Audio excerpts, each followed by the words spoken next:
Assalamualaikum warahmatullahi wabarakatuh. Halo semuanya teman-teman, selamat siang, selamat datang kembali di channel kesayangan kita, channel Ilo Entry. Dan dimanapun teman-teman berada, semoga teman-teman selalu dalam keadaan sehat walafiat tanpa kekurangan satu apapun. Amin amin ya robbal alamin. Masih bersama saya Ilo. Pada kesempatan yang baik ini, kami masih akan membawakan kisah dari Netra Kala ya. Kromolio, dan sudah masuk part kedua teman-teman. Kisahnya keren banget teman-teman. Tulisan dari Netra Kala tuh keren pakai banget. Dan buat teman-teman yang mungkin suka baca bisa mengunjungi, karya karsa daripada Netra Kala karena tulisannya di sana keren-keren banget teman-teman. Dan sebelum kita masuk ke dalam kisahnya, buat teman-teman mungkin yang baru bergabung kami ucapkan selamat bergabung. Diklik dulu dong tombol subscribe, jangan lupa lonceng notifikasinya dinyalakan agar teman-teman selalu mendapatkan notifikasi dari konten-konten yang kami upload di setiap harinya. Untuk channel Ilo Entry kami upload setiap hari teman-teman, setiap jam 12 siang waktu Indonesia bagian Barat. Kami juga ingin mengucapkan terima kasih ya kepada seluruh teman-teman yang sudah selalu setia hadir setiap harinya, yang sudah selalu mendukung channel kami, karena teman-temanlah kami selalu bersemangat berkarya di setiap harinya. Nggak pakai berlama-lama lagi, nggak pakai basa-basi kepanjangan ya, langsung saja kita masuk ke dalam kisahnya. Dari halaman belakang rumah Bang Ilo, kita menuju ke Tanah Jawa.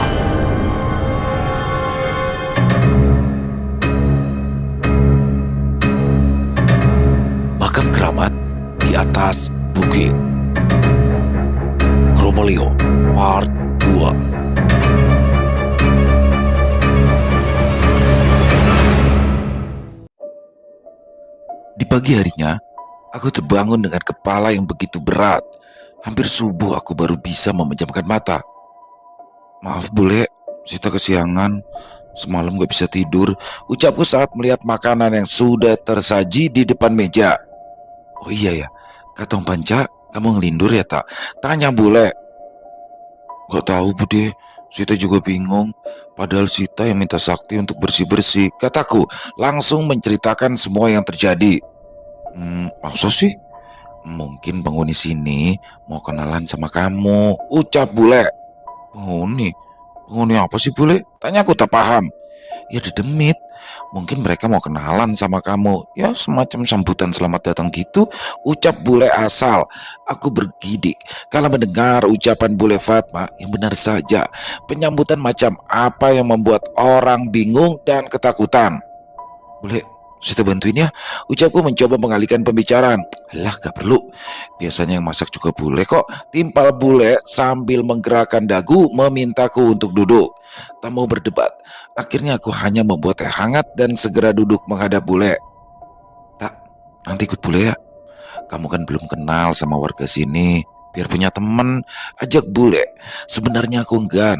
Meski tergolong orang yang mudah beradaptasi, tetapi rasanya aku belum berminat untuk berinteraksi dengan orang-orang. Terlebih, warga desa pasti mengetahui perihal kematian ibu. Jujur saja, aku malas membahas segala sesuatu yang berhubungan dengannya. Maaf bule, kalau besok aja gimana? Bukan Sita nggak mau, cuma males aja kalau mereka membahas soal ibu, ucapku. Bule Fatma menatapku intens, sorot matanya tak bisa ku mengerti, entah dia marah atau merasa prihatin. Ya sudah, besok kalau sudah siap, biar bule kenalkan sama orang-orang di sini. Tidak baik hidup di desa tetapi tidak kenal sama tetangga, ucapnya sambil berlalu pergi ke kamarnya. Aku menghela nafas. Apa harus aku berinteraksi dengan orang-orang desa? Toh, aku kesini bukan untuk menetap selamanya. Penat dengan situasi ini, kuputuskan untuk jalan-jalan. Mungkin dengan begitu aku bisa sejenak melupakan ibu atau kejadian semalam. Setelah pamit kepada orang rumah, bergegas, aku pergi menyusuri jalan yang kemarin ku lewati dengan sakti. Bukan karena mau, hanya jalanan ini yang aku ingat. Toh aku ingin memastikan tempat yang ditunjuk oleh sakti semalam. Sepanjang perjalanan, aku beberapa kali berpapasan dengan warga yang baru pulang dari ladang. Tak kukira mereka begitu ramah. Tiap kali berpapasan, seutas senyum atau ajakan untuk mampir selalu mereka utarakan. Aku terus naik ke arah bukit. Aku yakin tempat ini yang kemarin kulewati dengan sakti. Terus saja kulangkahkan kaki menuju pohon besar di tengah bukit. Begitu takjubnya aku saat mendapati pohon itu begitu tinggi, belum lagi akar-akar yang menjuntai ke bawah. Ku edarkan pandangan, mengamati sekitaran. Begitu sepi, sepertinya hanya ada aku di tempat ini. Aku ingin kembali ke rumah, tetapi rasa penasaran yang begitu tinggi membuatku terus mengamati pohon itu saat aku hendak melangkah lebih jauh. Mbak, terdengar suara perempuan di belakangku. Terlonjak, kutolehkan kepala, mencari tahu siapa yang memanggilku. Mau ngapain? Ucapnya angku. Kulihat seorang wanita muda berdiri tak jauh dariku. Ia memiliki paras yang cantik selayaknya gadis desa. Rambutnya digerai indah ke samping. Namun sorot matanya berbeda dari warga yang tadi kutemui. Begitu dingin dan tajam. Belum lagi tanpa berisikan sesajen yang ia bawa membuat aura misterius terpancar dari sosok ini. Maaf, saya cuma mau, ucapku sambil menunjuk ke arah pohon di belakangku. Mbak siapa? Tanya wanita itu. Aku berjalan ke arahnya. Saya Sita, cucunya Nek Mar, ponakan Om Panca. Ucapku memperkenalkan diri. Ia tidak langsung menjawab. Justru melihatku dari atas ke bawah seolah sedang menilai sesuatu. Sungguh, aku benci sekali saat orang sedang menilai penampilanku atau apakah ada yang aneh dengan dandananku. Saya Ratih. Kamu belum tahu tempat ini? Tanya Rati sambil meletakkan tampak ke tanah. Aku menggeleng, kupikir ini hanyalah bukit biasa. Kesini pun aku sekedar memastikan kalau semalam bukan hanya mimpi belaka. Ayo, ajak Rati. Kemana? Tanyaku bingung. Bukannya mau masuk? Tanya Rati datar. Masuk? Masuk kemana? Aku sedikit waspada dengan wanita ini. Jangan-jangan ia salah satu dedemit yang diceritakan bule tadi pagi. Ku kerling kaki wanita itu, memastikan kalau kakinya masih menapak tanah. Dan syukurlah ia tidak mengambang seperti cerita horor yang selama ini ku dengar. Kalau nggak mau ya sudah, ucap Rati acuh. Aku mengangguk mengiyakan ajakannya. Rati segera mengambil tampan sesajen yang ia bawa, lalu ku ikuti langkah kaki perempuan itu mengitari pohon. Ternyata di balik pohon besar itu ada sebuah bangunan kecil semi permanen. Tempat itu begitu suram dan kotor. Banyak sekali dedaunan dan beberapa sampah mengering. Belum lagi bekas dupa atau kemenyan di pintu masuk.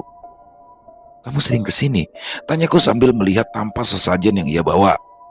Setiap malam Jumat, kata Rati singkat. Kembali Rati menaruh tampah di sisinya. Segera ia membuka pintu bangunan, melepas sandal yang ia pakai, lantas masuk ke dalamnya. Makam? Tanyaku kaget. Ya, ini makam dari sesepuh desa, ucap Rati datar tanpa menoleh. Mau ikut berdoa? Tanya Rati menoleh ke arahku. Boleh, kataku minta izin. Rati tersenyum sembari menganggukkan kepalanya lalu duduk bersimpu dan mulai membakar kemenyan serta dupa yang ia bawa. Rati mulai menangkupkan tangannya ke depan dada. Mulutnya berkomat kamit menggumamkan sesuatu yang tak ku mengerti. Aku sebetulnya tidak tahu harus berdoa seperti apa. Tidak pernah sekalipun di agamaku diajarkan berdoa dengan model seperti ini. Bagiku, ini hanya menghormati Rati yang sudah mengajakku ke tempat ini. Cuma ada satu makam. Tanyaku pada Rati, membuka mata dan bergerak mengambil anglo kecil dan mulai berdiri mengelilingi makam. Ya, ucap singkat, lalu duduk bersimpu dan mulai membakar kembali kemenyan serta dupa yang ia bawa. Aku mengamati sekitaran lebih detail. Ruangan ini cukup luas, alasnya berupa tanah, ada 4 buah tiang kayu besar berukir, dan ada satu benda di ujung ruangan yang membuatku terkesiap spontan. Aku melihat ke arah Rati yang masih diam bersimpu, kemudian ku tatap benda itu sekali lagi. Satu ingatan muncul begitu cepat, bak roll film yang diputar dengan kecepatan maksimal. Aku kembali ke malam terakhir saat aku memimpikan ibu sebuah keranda bambu dengan kain putih yang diikat di salah satu ujungnya.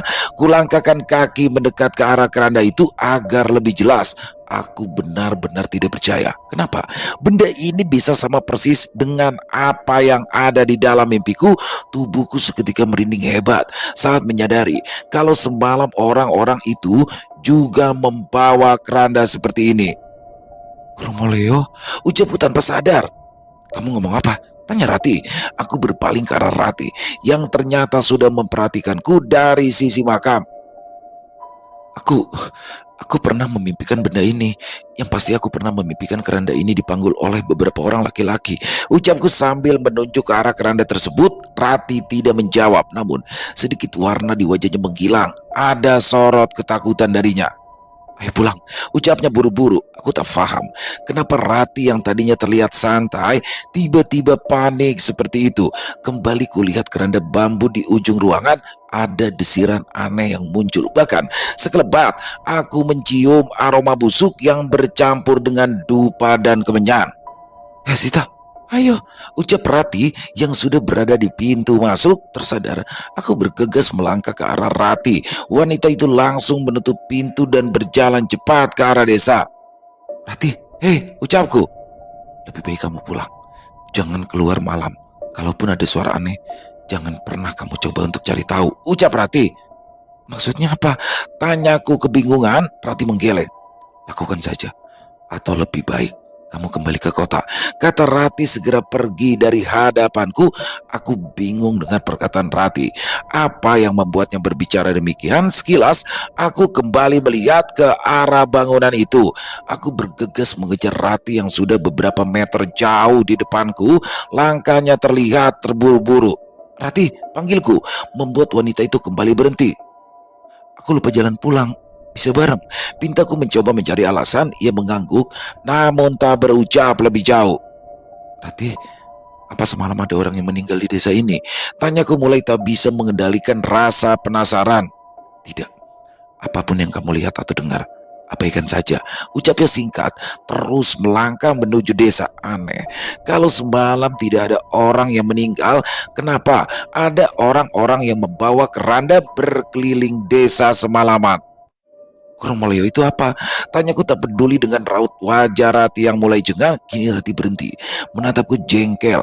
Biar saja dia marah. Aku benar-benar ingin tahu arti kata itu. Sudah beberapa kali aku mendengar itu, baik dari Sakti maupun orang-orang semalam. Rati, tanyaku sekali lagi. Wanita itu menatap sekitaran. Aku pun juga melakukan hal yang serupa. Sepertinya ia sedang melihat kondisi di sekitaran kami. Sesuatu yang tidak baik. Kalau kamu ingin tahu, tanyakan saja pada bocah kecil di rumahmu itu. Atau kalau tidak, keluarlah tepat malam hari ke Cungkup tadi. Tapi kusarankan untuk tidak melakukan itu semua. Ucapnya langsung berlari kecil meninggalkanku dengan kepala penuh pertanyaan. Aku memandang Rati kebingungan.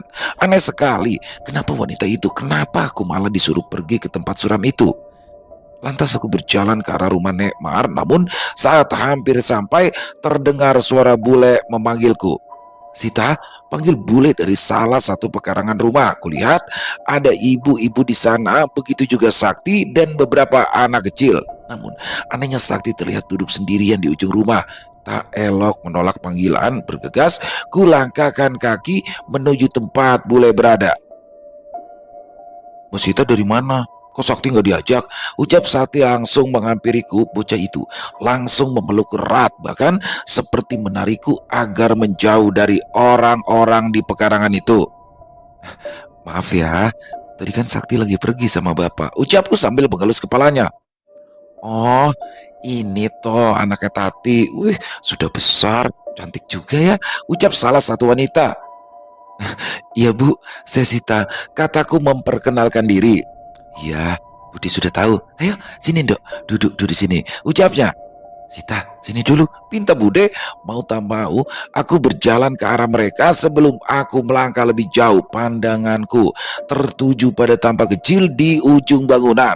Sesajen, batinku penasaran. Kenapa di rumah ini juga ada sesajen seperti di rumah nenek? Mbak, ayo temenin Sakti. Rengek bocah itu. Belum juga aku duduk, Sakti sudah menyeretku untuk pergi dari tempat itu. Sebentar ya, ucapku. Sakti, biarkan Mbak Sita istirahat dulu, kata Bule Fatma. Bukannya menurut, bocah itu makin meraung dan terus menyeretku. Mau tidak mau aku menurutinya. Mau kemana sih? Tanyaku. Kita ke ladang aja Mbak, enakan di sana daripada di desa, ucapnya tak memandangku. Aku mengerutkan dahi. Nada bicara bocah ini kembali seperti orang dewasa. Bagaimana mungkin? Tiba-tiba saja aku teringat dengan ucapan Rati yang memintaku untuk bertanya kepada Sakti tentang Kromoleo. Sakti, semalam beneran kamu tidur? Tanyaku. Bocah itu berhenti, menolehkan kepalanya menatapku dengan raut wajahnya yang kebingungan. Tidur kok, sama ibu dan bapak. Kan Mbak Sita yang jalan-jalan sendiri. Ucapnya polos, ku cerna kalimat itu. Aneh, apa bule sudah menceritakan kejadian semalam kepada Sakti? Sakti tahu dari mana kalau Mbak keluar rumah semalam? Tanyaku memastikan. Sakti mengangkat kedua pundaknya. Sakti tidur.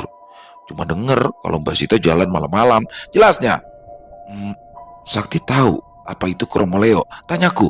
Bocah itu tampak terkesiap, bahkan kulihat tubuhnya bergetar pelan seolah kata yang kuucapkan begitu menakutkan. Sakti? Tanyaku sekali lagi. Bocah itu menggeleng, menandakan tidak mau menjawab pertanyaanku. Aneh sekali. Kenapa ia begitu ketakutan seperti itu? Jadi Sakti nggak tahu apa itu Kromoleo? Tanyaku. Ia kembali menggeleng dan segera menarik tanganku agar segera melangkah. Kalau Sakti tidak tahu apa itu Kromoleo, kenapa Rati memintaku untuk bertanya padanya? Atau aku harus menuruti pilihan yang kedua? Di malam harinya, kami semua yang ada di rumah Nekmar berkumpul di ruang tengah.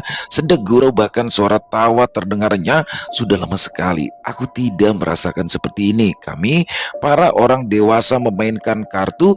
Bagi yang kalah bakal dicoret mukanya dengan bedak. Dan sayangnya Nekmar yang selalu kalah dalam permainan ini. Ibu kalah lagi, gelak Om Panca sambil mengocok kartu di tangannya. Tuh, anak mantu cucu durhaka semua ini.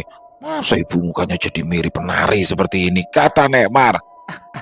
Nenek mirip Sakti, kata Sakti yang juga mencoret-coret mukanya. Sekali ya Bu, sudah lama kan tidak seperti ini.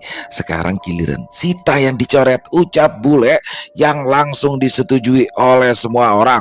Aku meronta. Nenek dan Om Panca memegangi kedua tanganku, sedang Sakti dan bule mencoret-coret mukaku dengan bedak. Tok tok tok, tok tok tok. Assalamualaikum Panca.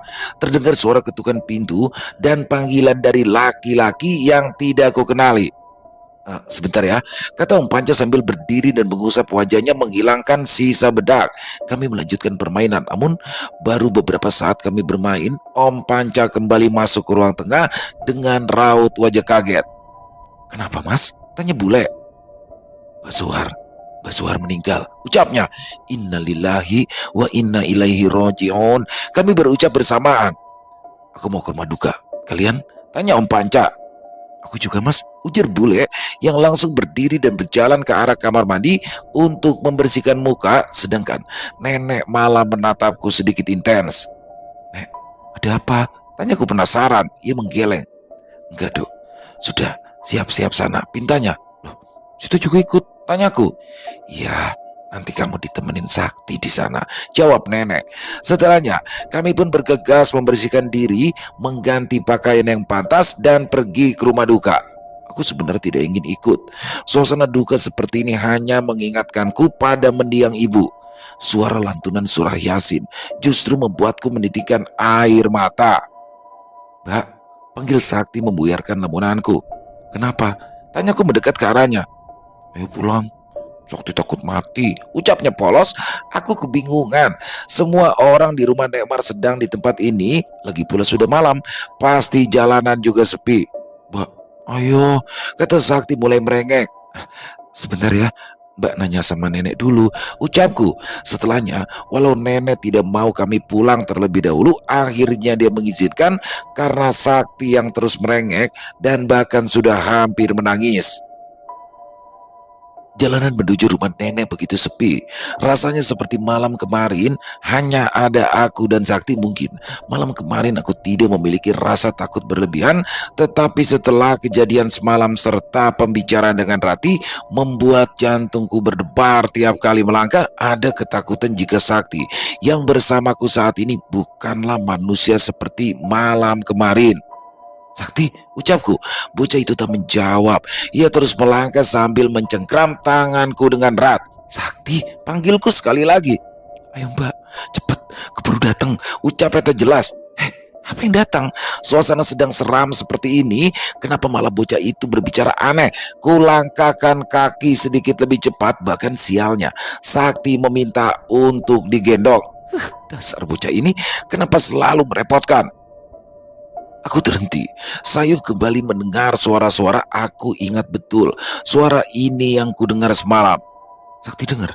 Tanyaku memastikan Sakti menggeleng kuat, memintaku agar cepat pergi dari tempat ini. Bah, ayo cepet, pintanya memaksa. Aku berjalan lebih cepat lagi, namun baru beberapa langkah. Aku kembali berhenti, suara itu semakin kencang. Kromoleo. Tubuh Sakti menegang di gendonganku, lalu dengan cepatnya ia turun dari punggungku, menarikku keras ke arah samping. Sakti, kenapa? Ucapku panik. Bocah itu diam dan terus merengek memanggil ibunya. Sial, kenapa ini? Tadi minta pulang, sekarang minta ke tempat ibunya. Sakti, ayo dong, desaku. Ia terus menggeleng. Jengkel, aku berusaha untuk menarik tangannya agar mengikutiku, namun ia justru menarik kembali. Kromolio terdengar jelas dan lirih. Aku yang kaget langsung mengedarkan pandangan ke segala arah, namun tidak ada siapapun di sana. Kembali ku tetap Sakti. Bocah itu masih meringkuk di pinggir jalan. Sial, kenapa harus di tempat seperti ini? Lihat saja, sekelilingku begitu sepi dan hanya ada pepohonan dan serangga malam. Aku kembali menoleh ke belakang, mendengar suara langkah kaki beriringan, bahkan Sakti pun ikut diam. Lalu dari kejauhan, aku melihat hal yang ganjil. Sejenak tubuhku membeku tatkala kejadian seperti malam kemarin kembali datang. Kromolio, Moleo, Kromolio, ucap suara saling tumpang tindih dari orang-orang yang berdiri tak jauh dari tempatku. Tubuhku gemetar. Kenapa mereka menguburkan jenazah di malam-malam seperti ini? Aku mundur selangkah. Ada rasa khawatir yang timbul. Segera aku berpaling ke arah Sakti. Bocah itu masih diam, meringkuk ketakutan, bahkan ia mulai mengeluarkan suara isakan. Mole, lirinya. Aku kembali melihat ke arah depan. Orang-orang itu begitu mengerikan. 6 orang dewasa berdiri di tengah jalan dengan latar belakang gelapnya malam berkabut sambil memanggul keranda dari bambu tanpa isi. Tiba-tiba saja mereka bergerak panik. Aku menoleh ke arah Sakti, namun hal yang kutemui justru membuatku jauh lebih panik. Sakti, panggilku. Tidak ada sahutan. Bocah itu sudah menghilang tak kemana. Kenapa aku tidak menyadari? Bahkan aku tak mendengar suara langkah kakinya. Kromolio, terdengar suara dari sekumpulan orang itu. Jantungku berdebar kencang. Aku menoleh kembali ke arah mereka. Kini yang kudapati, orang-orang itu berjalan begitu pelan ke arahku. Walau pandangan mereka lurus ke depan, ekspresi wajah keenamnya tak terlihat sama sekali, membuat rasa takut menjalar dari ujung kaki hingga kepala. Bahkan dada terasa begitu sesak. Gusti, kenapa orang-orang ini begitu menakutkan? Aku tertegun, jarak mereka tinggal beberapa meter lagi. Tak ada satupun dari mereka yang mengenakan pakaian, hanya bawahan berupa kain yang dililitkan di pinggang. 4 orang memanggul keranda. 1 orang di depan membawa payung kuno berwarna hijau dan 1 lagi orang membawa kendi yang entah apa isinya. Kromolio, suara tumpang tindih kembali muncul bersamaan. Rasa takutku kian membuncah spontan. Kakiku melangkah ke belakang, meraba-raba, berniat menggapai benda apapun untuk perlindungan diri. Jarak kami tinggal 2 meter. Aku menutup mata, enggan melihat mereka saat melewatiku. Mbak, kepalaku menoleh ke samping untuk memastikan Sakti, bocah itu ternyata tidak pergi, tapi tak ada siapapun. Mbak, ucap Sakti bercampur dengan suara tumpang tindih dari ke-6 laki-laki itu. Sakti, ucapku lirih tak percaya. Bagaimana bisa? Sejak tadi aku memperhatikan para pengiring jenazah itu. Lalu bagaimana bisa Sakti bisa berada di dalam keranda bambu yang mereka bawa? Panik. Aku hendak meminta tolong kepada siapapun. Bahkan ketika aku berusaha membaca doa yang pernah diajarkan oleh ibu, semua hilang tak kemana. Mbak, Moleh, liris sakti. Tubuhku bergetar tak terkendali. Air mataku terus menetes tanpa henti. Tak ada suara apapun yang keluar. Bahkan untuk memanggil bocah itu saat sampai orang-orang itu melewatiku. Sakti yang ada di dalam keranda pun tak berusaha untuk keluar. Sakti, panggilku saat suaraku sudah kembali. Bocah itu tak menggubri sama sekali. Bahkan aku berusaha memanggil para pengiring jenazah itu, tapi tak ada satupun yang membalas. Aku benar-benar khawatir sekarang. Apa yang harus kulakukan? Tanpa berpikir lagi, aku mengejar para pengiring jenazah itu. Pak, teriakku kencang. Mereka terus saja melangkah, tak menggubris. Bagaimana ini? Kalau benar mereka datang ke rumah duka dan Sakti masih berada di dalam keranda, pasti aku bakal dapat masalah lagi. Bangsat, kenapa selalu sial kalau sama anak itu? Gerungku terus berlari ke arah mereka. Dan yang membuatku heran, semakin aku mengejar mereka, jarak di antara kami semakin jauh. Hei, tunggu, teriakku. Langkahku mulai perlahan. Aku teringat dengan ucapan Rati dan Bule tadi pagi. Kromoleo, ucapku lirih. Entah apa yang terjadi. Para pengiring jenazah di depanku berhenti, lalu mereka mundur perlahan. Bukan dengan berpaling ke arahku, melainkan benar-benar berjalan mundur tanpa membalikkan badan. Tubuhku benar-benar mati rasa. Tak ada yang bisa kulakukan selain membuka mulut saking kagetnya. Dan tiba-tiba saja, dalam sekedipan mata, jarak di antara kami hanya tinggal beberapa meter. Kulihat dengan jelas, satu orang paling belakang bergerak. Dalam sekedipan mata lagi, ia sudah ada sejengkal di depanku. Tubuhku bergetar hebat karena takut akan sosoknya. Selama ini aku tak pernah bertemu dengan yang namanya hantu, dan pria di depanku ini tak bisa kugambarkan dengan kata-kata. Aromanya semerbak, bau bunga Kamboja bercampur kemenyan dan bau bangka yang menyengat. Belum lagi suara derik nafas yang tersengal, seolah laki-laki ini sedang menjemput ajal. Kini perlahan tubuh atasnya mulai bergerak. Pelan, sangat pelan, berputar ke belakang menghadap ke arahku. Spontan tanganku mengepal kuat, jantungku seperti jatuh dari tempatnya. Syok, aku menjerit sampai tubuhku terjatuh ke tanah. Jelas kulihat sekarang, kulit pucat tanpa aliran darah, bola mata sepenuhnya putih, serta ekspresi datar yang begitu menakutkan. Melo apa pati, ucapnya sambil memasukkan tangan ke dalam kendi. Mataku terus terpancang pada tangan pucat itu. Kepalaku terus menggeleng seolah meminta agar ia tidak melanjutkan tarikannya. Entah benda apa yang diambil, aku sama sekali tak berminat untuk melihat. Kenapa tiap detik terasa begitu lama? Aku ingin menyudahi ini semua. Kenapa mereka tidak bergegas pergi? Aku ingin pergi, tapi kenapa tubuhku sekaku ini? Kenapa tak bisa bergerak sama sekali? Bahkan usahaku untuk menutup mata pun terasa begitu mustahil untuk dilakukan. Tangan pucat itu mulai bergerak ke atas, seperti mencengkram gumpalan hitam bertekstur, hingga aku kembali menjerit sekuat tenaga saat benda yang dicengkram itu adalah kepala seorang pria. Kulihat kepala itu begitu pucat, darah menetes dari lubang hidung dan mulutnya. Begitu syoknya diriku, bagaimana mungkin kepala Pak Suhar bisa ada di situ? Lalu setelahnya semua menjadi gelap. Aku bekerja beberapa kali. Pandanganku kabur, belakang kepalaku begitu berat. Kudengar gumam suara aneh dari arah depan. Tersentak kaget, aku bangun dan menoleh ke sekitaran. Duh, ucap Nekmar yang langsung duduk di sebelahku. Sakti, Sakti dibawa orang-orang itu, teriakku histeris. Aku hendak bangkit, takut jika terjadi sesuatu kepada Sakti, maka ini semua salahku. Sita, sudah dok, istirahat dulu, ucap Nekmar menahanku agar tetap di kasur. Tapi Sakti, kataku bersikuku. Sakti sudah tidur, sekarang kamu istirahat. Nenek ambilkan minum ya, kata nenek berlalu pergi. Saat Nekmar sudah keluar, kudengar dengung percakapan dari bahasanya. Sepertinya Nekmar sedang melarang Om Panca untuk masuk ke dalam kamarku. Aneh, semua terasa begitu membingungkan. Berulang kali aku mencoba menggabungkan semuanya, tetapi kenapa aku tak bisa memahami apa yang sedang terjadi? Diminum dulu Yondo, kata Nekmar sambil menyerahkan secangkir teh hangat. Ku terima dan meminumnya perlahan. Nek, apa yang terjadi? Tanyaku. Kamu itu tadi pingsan di tengah jalan. Untungnya Sakti cepat memberitahu. Kalau tidak, ucap nenek tak melanjutkan kalimatnya. Sakti?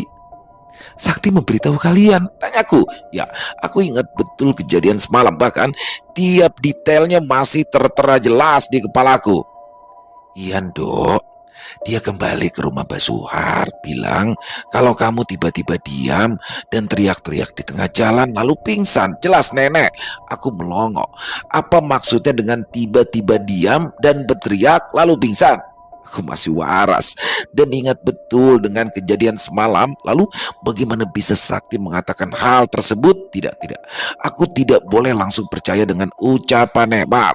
Ada yang tidak beres dengan bocah itu. Dari semenjak kejadian malam lalu sampai malam ini, bahkan omongan Rati membuatku curiga kalau memang ada yang salah di tempat ini. Dok, ada yang sakit? Tanya Nekmar. Aku menggeleng. Nek, apa itu kromoleo? Tanyaku. Sedikit warna di wajah Nekmar menghilang. Dari yang awalnya khawatir, kini berubah menjadi sorot ketakutan. Kromoleo? Nekmar kaget. Kenapa, Nek? Tanyaku menatapnya lekat-lekat. Dari mana kamu tahu soal kromoleo, Dok? Apa Tati yang menceritakannya? Tanya Nekmar. Aku menggeleng. Aku pernah bermimpi. Lantas segera kuceritakan mimpiku dan semua yang sudah kualami. Sungguh aneh. Saat aku bercerita entah apa yang ada di pikiran Nekmar, ia tampak waspada dan terus menatap ke arah pintu. Dok, apapun yang kamu lihat dan dengar hiraukan, kromoleo itu hal yang tabu di desa ini. Ucap Nekmar serius. Kenapa, Nek? Sita ngerasa ada sesuatu tentang kromoleo ini. Bagaimana Sita memimpikan sesuatu yang ditabukan di desa ini? Dan apa hubungannya dengan Sakti? Tanyaku. Nekmar menggeleng. Ia beranjak dari tempat duduknya. Sudah. Jangan pernah bahas itu lagi. Jangan sampai Panca ataupun Fatma mendengar soal ini. Tegas nenek dan langsung beranjak pergi. Aku terenyak. Aneh sekali. Apa maksudnya? Kenapa kromoleo ini seperti momok yang menakutkan? Tidak hanya Rati, bahkan Nekmar juga berusaha untuk menghindarinya. Cukup lama aku melamun, hingga aku tersadar belum melihat kondisi Sakti. Apakah benar keadaan bocah itu baik-baik saja? Aku putuskan untuk menjenguknya. Toh sekarang masih jam 10 malam. Ada kemungkinan penghuni rumah belum tidur. Namun ternyata dugaanku salah. Rumah tampak sepi, hampir semua lampu sudah dipadamkan. Ku urungkan niatan dan kembali ke tempat tidur. Namun ku dengar suara dari arah kamar Om Panca. Sumpah, aku bukan tipe orang yang suka menguping, tapi baru kali ini rasa penasaranku begitu berkecamuk. Ku pelankan langkah kaki agar pijakanku tak menimbulkan suara. Jika benar mereka sedang beradu argumen, terpaksa aku menguping. Celingukan, aku berjalan ke arah kamar Om Panca. Beruntung saat melewati bufet, aku melihat gelas bekas minuman. Segera ku sambar. Dan setelah sampai di depan pintu kamar mereka, ku posisikan diriku seperti habis dari dapur, serta ku tempelkan daun telinga. Mas, ada yang aneh sama Sita. Kelakuannya kadang membuatku takut, kata boleh Fatma. Ku gerutkan dahi. Apa yang aneh denganku? Bahkan selama di tempat ini aku tidak pernah berbuat macam-macam. Maksudmu apa, Dek? Tanya Om Panca. Ya beberapa kali kulihat gelagatnya aneh. Lihat sendiri kan, malam pertama dia tinggal di sini sudah mengigau kalau Sakti keluar malam-malam dengannya. Belum lagi tadi saat dia pingsan, ujar bule Fatma. Loh, memangnya apa yang dia lakukan? Dia itu kan cuma stres, butuh teman. Kehilangan orang tua dengan cara sadis seperti itu bukanlah hal yang mudah, ujar Om Panca. Kamu tahu gak sih? Tadi dia terus ngigau, melo apa mati. Kamu tahu toh itu artinya apa? Ucap boleh Fatma. Sita bilang seperti itu. Tanya Om Panca dengan nada khawatir. Ku dengar langkah kaki dari dalam. Mas, mending Sita suruh pulang ke kota. Aku tidak mau terjadi sesuatu pada Sakti. Sudah cukup dia mengalami itu semua. Lagi pula, Dia mirip sekali dengan Tati. Ya mungkin aja dia juga punya penyakit jiwa seperti ibunya, ucap bule Fatma. Terdengar helaan nafas kasar dari dalam kamar dan langkah kaki mendekat ke pintu. Aku perlahan menjauh. Perih, perih dan sakit itu yang kurasakan saat ini. Bagaimana bisa bule mengira aku mengalami depresi? Bukannya justru anak mereka yang aneh? Dan apa? Ada apa ini? Kenapa aku tidak pernah tahu soal kesehatan mental ibu? Kenapa mereka mengatakan kalau ibu gila? Apa yang sebenarnya terjadi? Apa benar aku mengalami halusinasi hebat? Apakah ini efek dari rasa kehilanganku yang mendalam? Aku mengerang dan beranjak menuju jendela. Aku buka dan melihat keluar rumah sepi dan tenang. Udara dingin membuatku bergidik. Ku tengok ke arah atas melihat cahaya bulan yang terhalang kabut. Tapi tunggu, kalau aku mengalami halusinasi, kenapa Rati dan Nekmar berucap seperti itu? Ku gelengkan kepala pelan. Tidak, aku yakin aku masih waras dan semua ini pasti ada hubungannya. Aku harus berhati-hati agar tidak menimbulkan kecurigaan. Besok aku akan mencoba mencari tahu tentang sejarah dari keluarga ini. Bahkan mungkin aku juga harus mencari tahu soal desa dan apa itu Kromoleo. Loh, tumben sudah bangun, tanya bule saat mendapatiku sudah sibuk di depan kompor. Ya, aku memang sengaja bangun lebih pagi. Pembicaraan bule dan Om Panca semalam membuat rasa penasaranku meninggi. Bukan hanya soal ibu, tetapi juga tentang keluarga ini dan desa. Dan langkah pertama yang harus kuambil adalah mendekati wanita ini. Soal Sakti mungkin aku bisa membujuknya untuk bercerita. Biar bule ada yang bantu, toh kita juga ndak ada kerjaan, kataku memaksakan senyum. Bule memandangku sesaat, ada yang aneh dari sorot matanya. Entah dia sudah mengetahui niatanku atau hanya merasa heran. Kalau mau cari kerja, mending pulang ke kota aja, tak?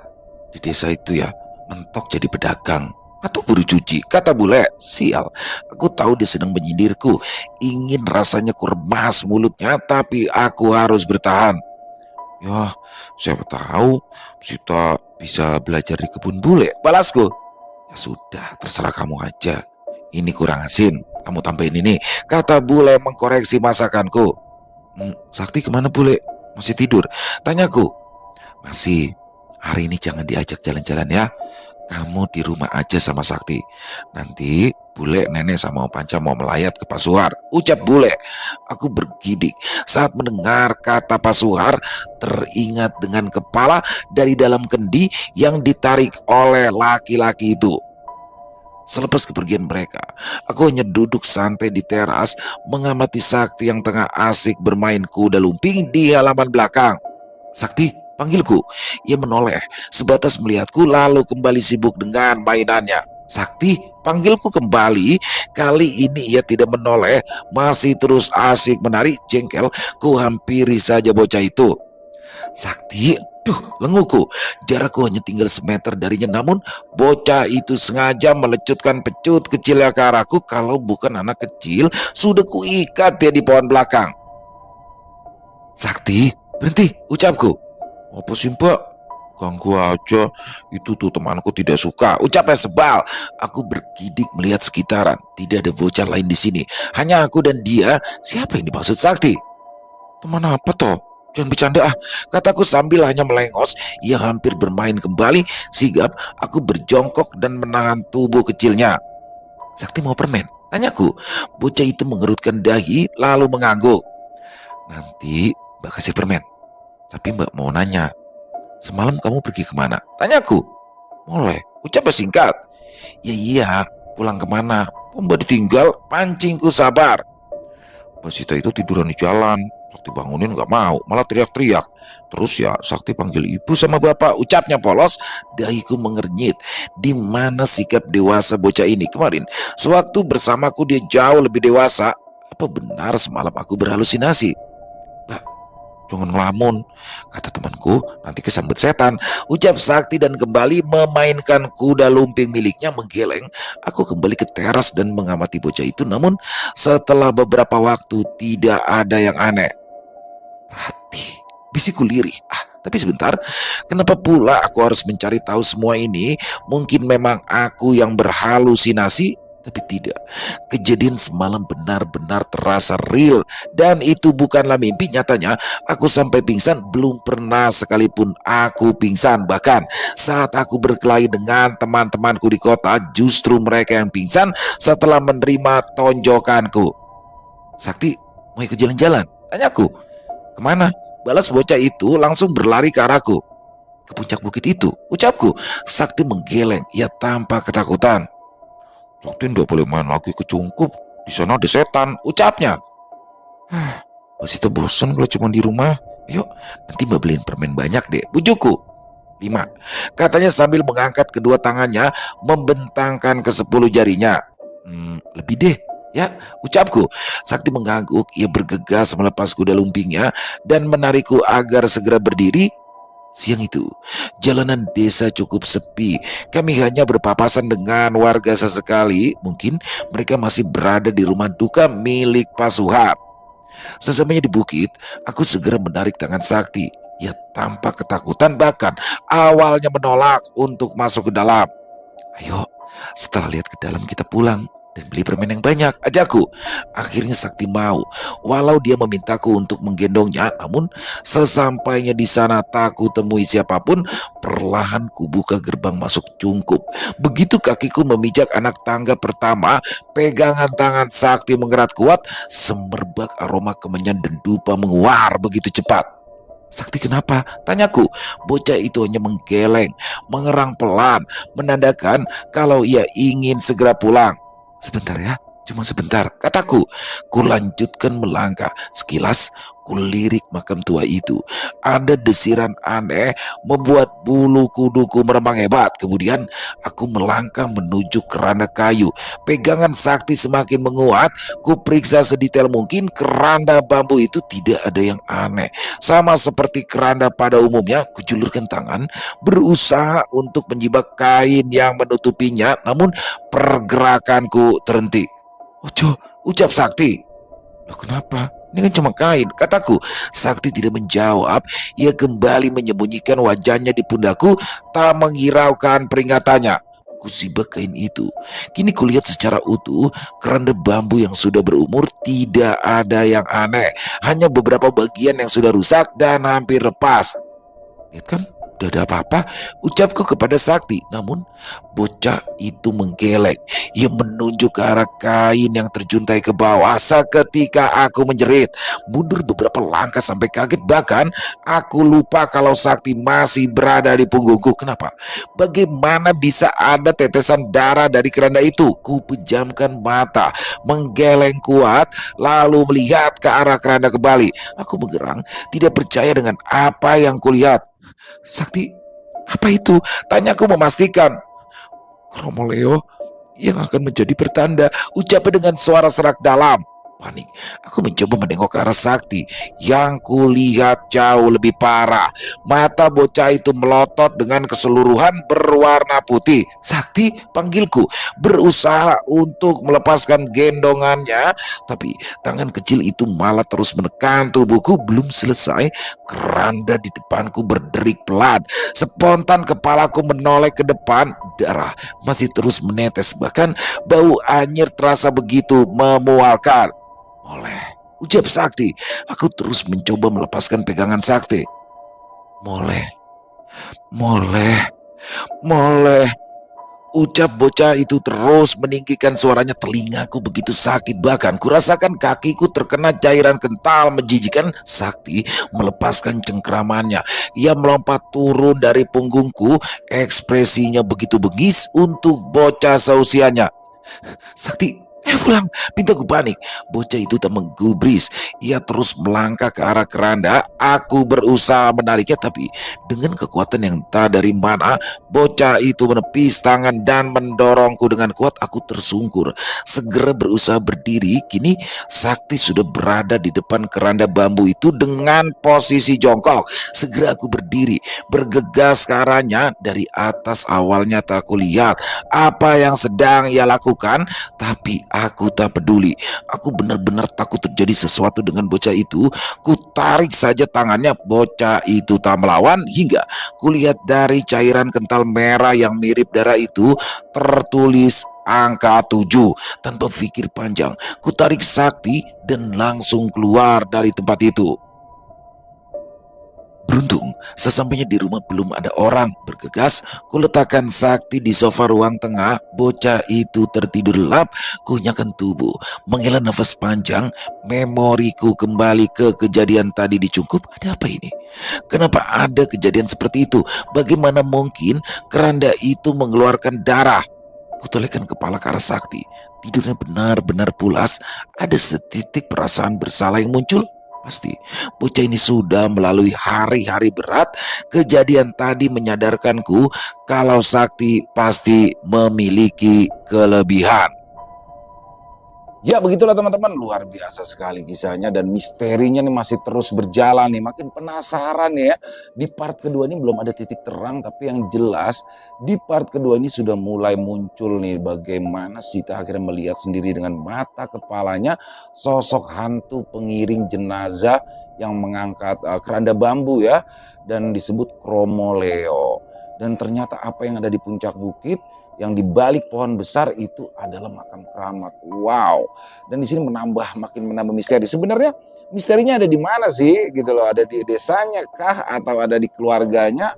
Dan apakah ini semua ada hubungan dengan meninggal dunianya ibu dari Sita? Wah, ini sama-sama penasaran. Pokoknya besok jangan sampai ketinggalan part ketiganya teman-teman. Makin keren ceritanya. Sekali lagi kami ucapkan terima kasih kepada Netra Kala yang sudah mengizinkan kami membawakan kisah luar biasa ini, dan semoga juga teman-teman terhibur ya dengan kisah Kromoleo part 2 barusan. Dan silakan buat teman-teman mungkin yang punya komentar lain, yang punya pendapat lain bisa menuliskannya di dalam kolom komentar ataupun hanya sekedar saling menyapa, silakan. Insya Allah kami akan menjawab satu persatu. Buat yang suka dengan videonya bisa diklik dong tombol like-nya, tombol jempolnya, boleh juga di-share link videonya ke teman-teman yang lain agar juga ikut merasa terhibur. Dan buat teman-teman sekali lagi dong yang baru bergabung bisa diklik dulu tombol subscribe ya, jangan lupa lonceng notifikasinya dinyalakan agar teman-teman selalu mendapatkan notifikasi dari konten-konten yang akan kami upload setiap harinya.